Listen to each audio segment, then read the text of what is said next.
तो hey guys, आज के इस वीडियो में हम आपको जो भी समझाने वाले हैं बिल्कुल अनोखे तरीके से समझाने वाले हैं। अगर आप इस वीडियो को लास्ट तक देख लेते हैं तो भाई साहब नाचेंगे, आप बिल्कुल हैप्पी हो जाएंगे। आप ये कहेंगे कि ये वीडियो हमें पहले क्यों नहीं मिल गई, है ना।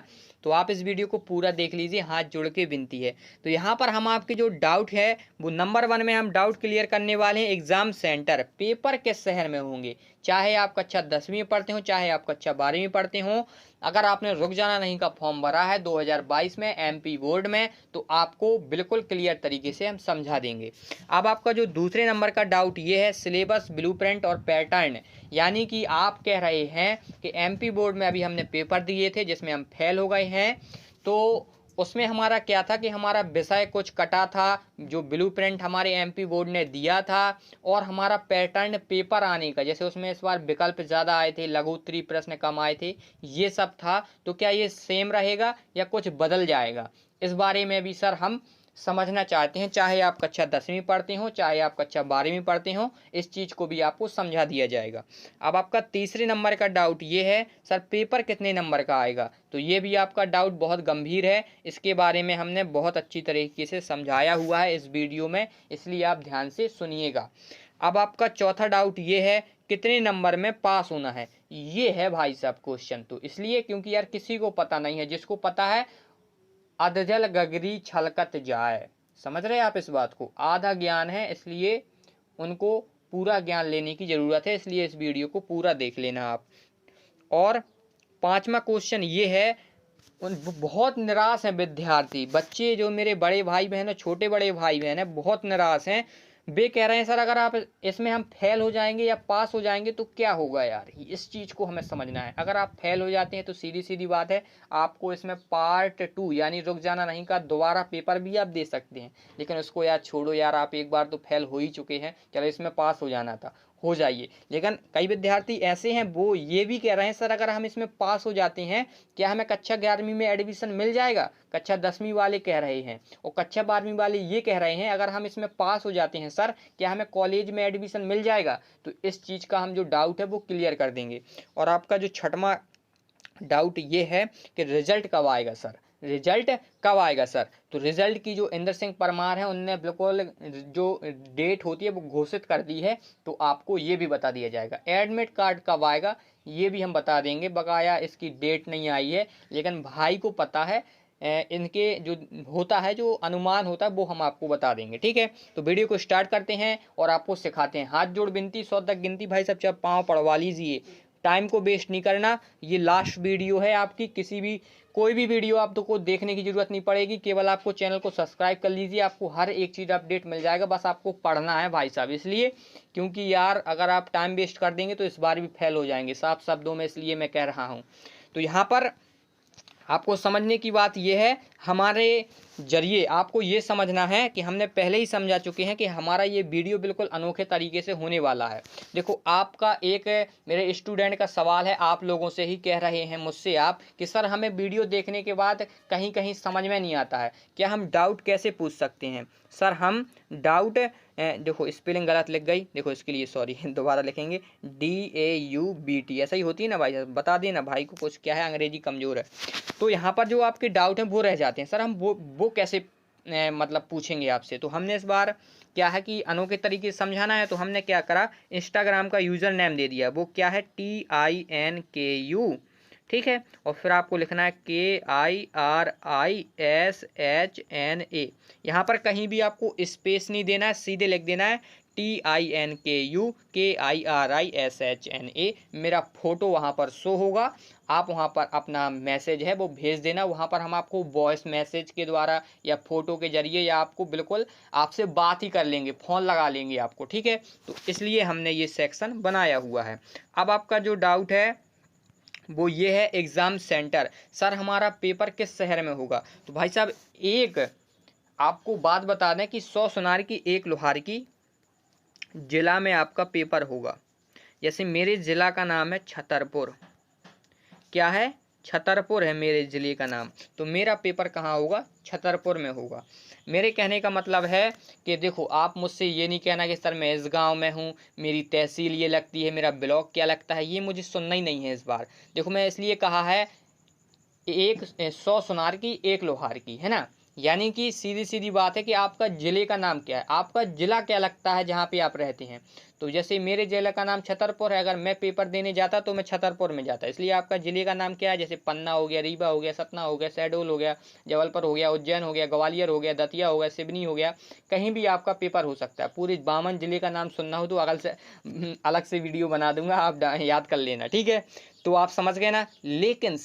लेकिन सर हमारे मन में एक और डाउट आता है, सर जिला तो बहुत बड़ा होता है, तो हमारा पेपर किस शहर में होगा, यानी कि किस स्थान पर होगा जिले में, प्रॉपर बताइए ना। तो प्रॉपर तो यार अभी नहीं बता सकते हैं, जब आपका एडमिट कार्ड जारी होगा उसमें लिखा रहेगा कि आपका इस जगह में है, इस स्कूल में है, आपको ऐसे जाना है, वैसे करना है, सब लिखा रहेगा उसमें, ठीक है।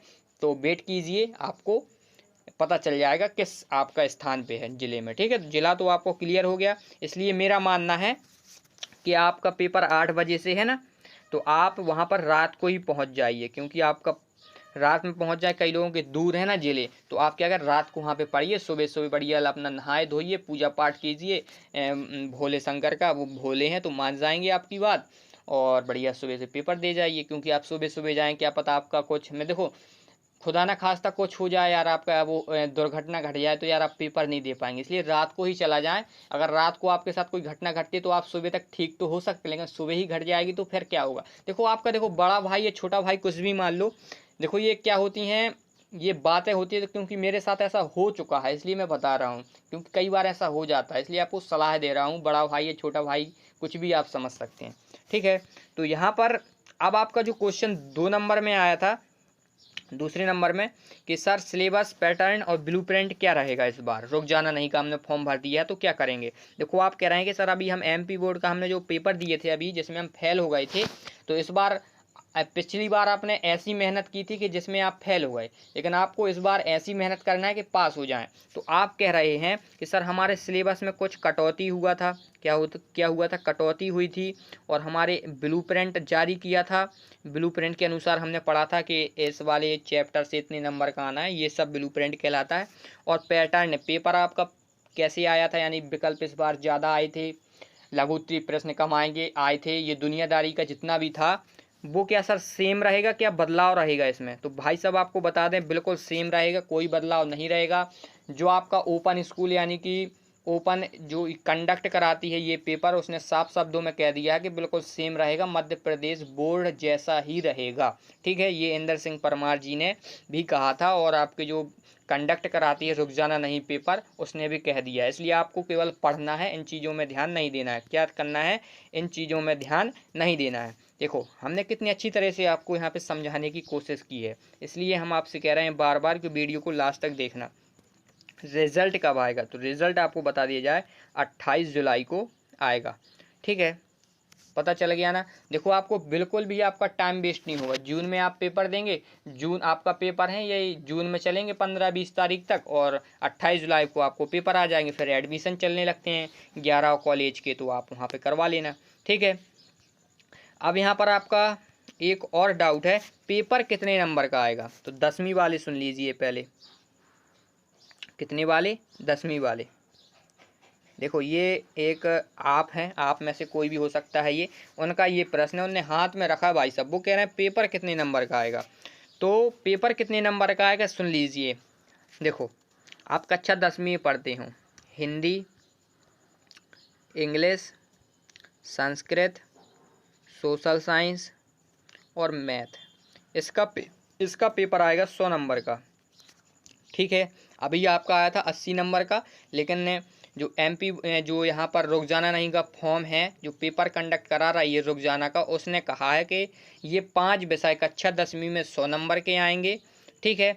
और आपका केवल साइंस का जो पेपर है वो आएगा 80 नंबर का। समझ गए आप, समझ गए आप, बताइए हाँ या ना, समझ गए सर, ठीक है। अब हम कक्षा 12वीं वालों को समझाते हैं, कक्षा 12वीं वालों को। जैसे आप मैथ वाले स्टूडेंट हैं मान लो, तो मैथ में, इंग्लिश में और हिंदी में इसका पेपर आएगा आपका 100 नंबर का, ठीक है। और फिजिक्स हो गया और केमिस्ट्री, इतने ही विषय रहते हैं ना आपके में, तो ये आएगा आपका कितने नंबर का, 70 नंबर का।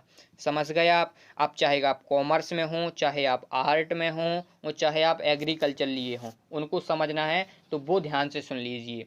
देखो अब आपको एक क्लियर बात बता दें कि जिसमें आपकी प्रायोगिक परीक्षा यानी कि प्रैक्टिकल होती हैं वो आएगा आपका 70 नंबर का, और जिसमें प्रायोगिक यानी कि प्रैक्टिकल नहीं होता है वो पेपर आएगा आपका 100 नंबर का। समझ गए आप? अब अपना अपना समझ लीजिए दिमाग लगाकर, ठीक है। तो यहाँ पर ये बात क्लियर हो गई, आगे बढ़ते हैं। अब आपका एक और डाउट था कितने नंबर में पास होना है। तो देखो यार वीडियो देख लें, 10 मिनट की बन गई, कोई बात नहीं, समझाएंगे आपको पास कितने नंबर में होना है। देखो कक्षा 10वीं वाले यहाँ पर सुनेंगे, कक्षा 10वीं वाले यहाँ पर पहले सुनेंगे। देखो Hindi, English, Sanskrit, social science और मैथ, इसमें आपको 27 नंबर में पास होना है। और साइंस में SI ये वाला साइंस जानते ना, विज्ञान, इसमें आपको देखो सॉरी गलती हो गया, देखो मिटा लेते हैं इसको, ये इसमें इतने में पास नहीं होना भाई साहब आपको, सॉरी। देखो देखो गलती तो यार इंसान ही से होती है। देखो यहाँ मैंने गलती से लिख दिया, इसमें आपको होना 33 नंबर में पास। कितने नंबर में पास होना है? 33 नंबर में पास। कितने में होना है? 33 नंबर में पास। और साइंस में आपको होना है 27 नंबर में पास। समझ गए आप इस बात को? समझ गए आप इस बात को? कह रहे हाँ समझ गए। अब कक्षा 12वीं वाले यहाँ पर समझेंगे, कक्षा 12वीं वाले तो हिंदी, इंग्लिश और मैथ वाले के समझा दो और आप सब समझ जाएंगे। होशियार होते हैं यार आर्ट, AG, एग्रीकल्चर वाले। तो ये आपको पास होने के लिए कितने नंबर लाने पड़ेंगे? 33 नंबर लाने होंगे। कितने नंबर लाने होंगे? 33 नंबर लाने होंगे। अब जैसे मान लो फिजिक्स हो गया आपका और केमिस्ट्री हो गया, ये आपको देखो पेपर कितने नंबर का आता है आपका? 70 नंबर का आएगा। ये दोनों कितने नंबर का आएगा? 70 नंबर का आएगा। तो ये आपका पास होने के लिए कितने नंबर चाहिए? 24 नंबर चाहिए। समझ गए आप? कितने नंबर चाहने होते हैं? जैसे आप एग्रीकल्चर वाले हैं या आप आर्ट वाले हैं या आप कॉमर्स वाले हों, जिसमें आपकी प्रायोगिक परीक्षाएं होती हैं उसमें आपको पास होने के लिए 24 नंबर चाहिए, और जिसमें आपको प्रायोगिक परीक्षाएं नहीं होती हैं उसमें आपको 33 नंबर चाहिए पास होने के लिए। समझ गए आप इस बात को? ये भी डाउट क्लियर हुआ। अब आपकी भारी मात्रा में डाउट आ रहा था रुक जाना नहीं योजना में पास होने के बाद स्कूल या कॉलेज में एडमिशन मिलेगा या नहीं मिलेगा। देखो कक्षा 10वीं वालों को क्लियर बता दिया जाए, अगर आप इसमें पास हो जाते हैं तो आपको स्कूल में एडमिशन मिल जाएगा, कोई दिक्कत नहीं है। अगर आप कक्षा 12 में पढ़ते हो, अगर आप इसमें पास हो जाते हैं तो आपको कॉलेज में एडमिशन मिल जाएगा। ठीक है, समझ गए आप इस बात को? समझ गए आप इस बात को? तो ये भी हमारा डाउट क्लियर हो गया। अब बात आती है कि सर हमारा एडमिट कार्ड कब तक आएगा। तो एडमिट कार्ड आपका 25 से, क्या कह रहा हूँ मैं, 25 से 30 मई तक आपका जो एडमिट कार्ड है वो जारी हो जाएगा। इसलिए आप चैनल को सब्सक्राइब करके रख लीजिए, जैसे ही आएगा आपको इन्फॉर्मेशन दी जाएगी। ठीक है, तो मिलते हैं दोस्तों नेक्स्ट वीडियो में, जब तक के लिए बाय।